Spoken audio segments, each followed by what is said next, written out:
this is Patricia from patriciafenty.com, and today I have a really fun tutorial for a scrappy scarf. And this is a really great project to use up all your odds and sods and bits and bobs. And so what I'm doing for this tutorial is I'm not doing it as a step-by-step start to finish. What I'm doing is I'm sharing with you some of the videos I've already made, like how to make granny squares, how to do the half double crochet V-stitch, how to do the whip stitch, and how to assemble this and make this scarf or something similar to it. And the reason why I'm doing it that way is I'm still struggling with my cognitive function, and I have a hard time producing and editing videos. But I still love to crochet. So I thought I would share this process with you, and all the steps will be there for you. So let's get started. So I made it my New Year's resolution to sort through 4 years of stuff, of crochet experiments and pattern stitch trials and various things that I had tried and failed at. And once I sorted through sort of the major pile of stuff, this is what I ended up with. And so I had, granny squares that were fully done, partially done, granny squares that I wasn't going to use, all different kinds of things. So then I ended up just pulling out the stuff that I wanted to use. And here we go. And I ended up with a few granny squares with a first round and a second round, and a bunch of yarns that were in the colors of these granny squares. And so that's what I started with, and decided I was going to make this scarf using these squares and these yarns. So then I took those granny squares and I finished them off, and I made a couple more so that I had a set of 9 granny squares for each end with 2 rounds each. And so what I'll do is I'll have a link in the description box below this video. Click on ... more, and it'll say blog post with all links. So this isn't going to be a step-by-step tutorial. It's an idea project. So I have a tutorial on how to do granny squares. So you could do granny squares with 2 rounds and make 9 of them, or you could do like a 3-round square and do 4 of them for each end, or you could do one big granny square and just use all different color yarns. And then the middle section of the scarf can be made using any stitch pattern that you like. And I have all of this that I will be using to make the middle section. In the middle section, I'm going to use a half double crochet V-stitch, and I have the tutorial for that stitch again in that link in the description box below. But you could also use like the granny square straight stitch, and I'll have a link for that in the description box below. And what I'm going to do is I'm just going to join these yarns on using the magic knot, tying them all together. I'm going to use this tan color as a neutral to sort of bring it in and keep a sort of cohesive color scheme going. But otherwise, I'm just going to work the colors in. And again, I'll have a link for that magic knot in the blog post in the description box below. So you can use any technique to join your squares together. I'm going to use a whip stitch, and there will be a link for that in the description box below the video in that blog post. And you can join if you want to just pick a color from each square, or you can use a neutral color and just join them all with a neutral color. I'm not quite sure what I'm going to do yet. I think I'm going to use a neutral. So I'll join these all together. I'm going to get the body of the scarf started, and I'll come back and show you how I'm coming along with that. All right, so I got the 9 granny squares sewn together, and so when I do my sewing, I sew this seam and this seam, and this seam and this seam, and this seam and this seam, and then I just do one long seam like that. And you can see here that it looked a little bit plain, so I decided to just do a round of single crochet all the way around.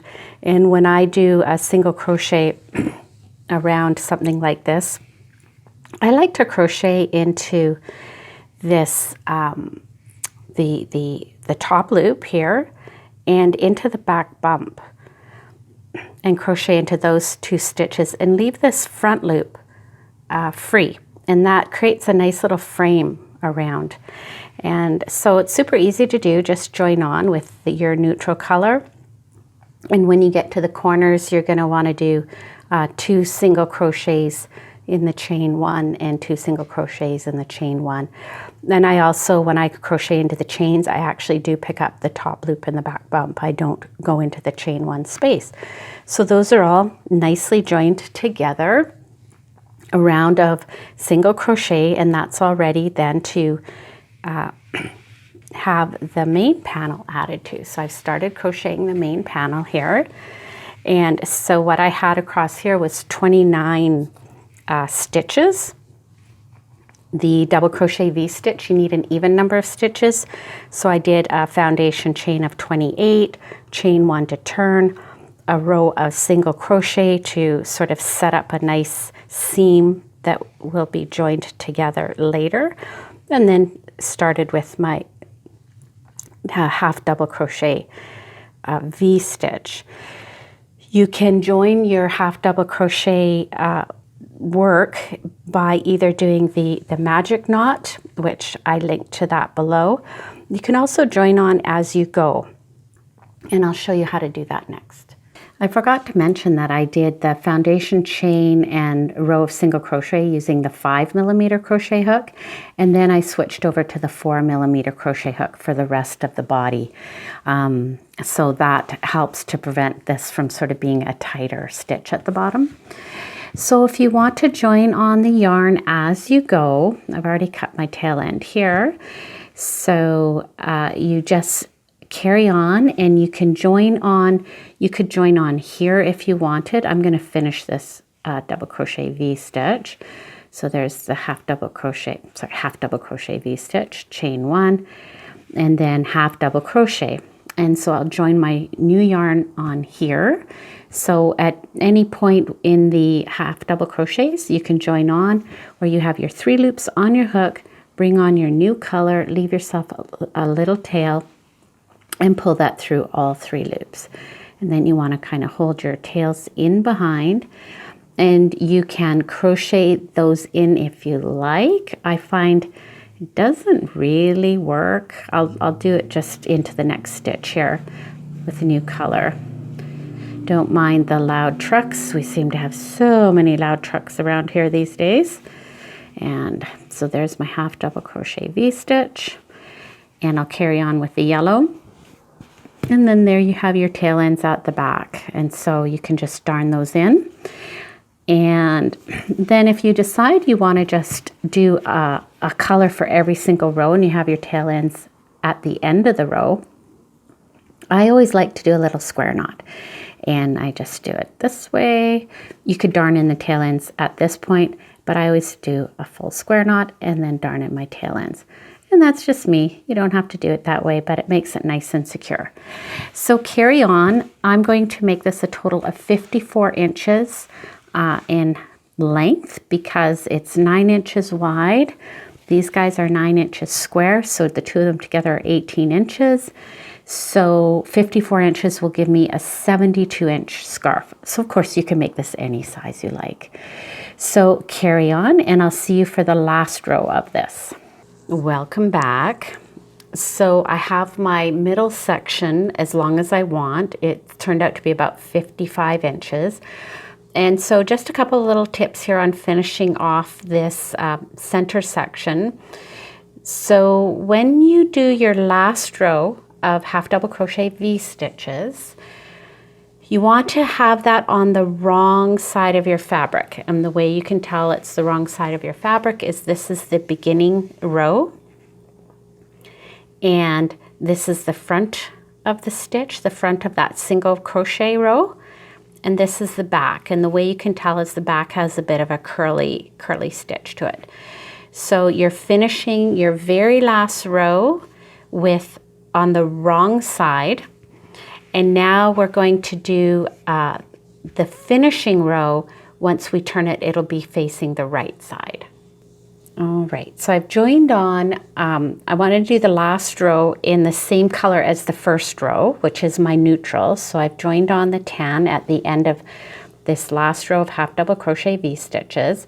And in the tutorial of the half double crochet V-stitch, it shows to finish the last row with a single crochet. Now that works really well if your yarn is all the same color, but in this pattern in particular, I found finishing this last row in just a regular half double crochet worked better. The actual stitch is a better height for your beginning, to match your beginning row. So in this case, we're going to chain 2, whereas in the video tutorial for the half double crochet V-stitch pattern, it says to chain 1, but we're going to chain 2. And basically we're going to do a half double crochet into every regular stitch and skip the chain stitches in between. So I'm going to do a half double crochet into the first stitch there that we joined onto, or just behind what we joined onto, and then into the next stitch, because I'm going into one of the half double crochet V stitches, half double crochet, skip a stitch, and I'm going under both loops of each stitch here.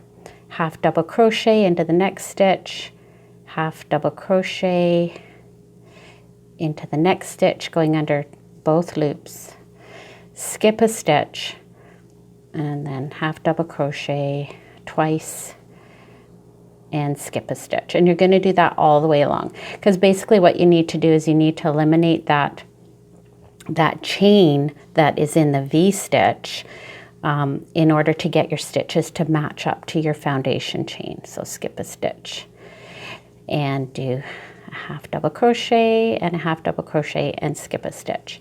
So you're going to do that all the way to the end of the row, and I'll see you when that's done. So as you come to the end of the row, you'll have 2 stitches left. Well, you'll have 3 stitches left. So you're going to skip 1 and then half double crochet into the top of that half double crochet from the V stitch, and then a half double crochet into the second chain of that turning chain 2. And that will be your last stitch, half double crochet, and then chain 1 and fasten off. Now, you should have as many half double crochets in this row as your foundation chain. So for me, I have 28 half double crochets in this last row, and I'm just going to zoom out.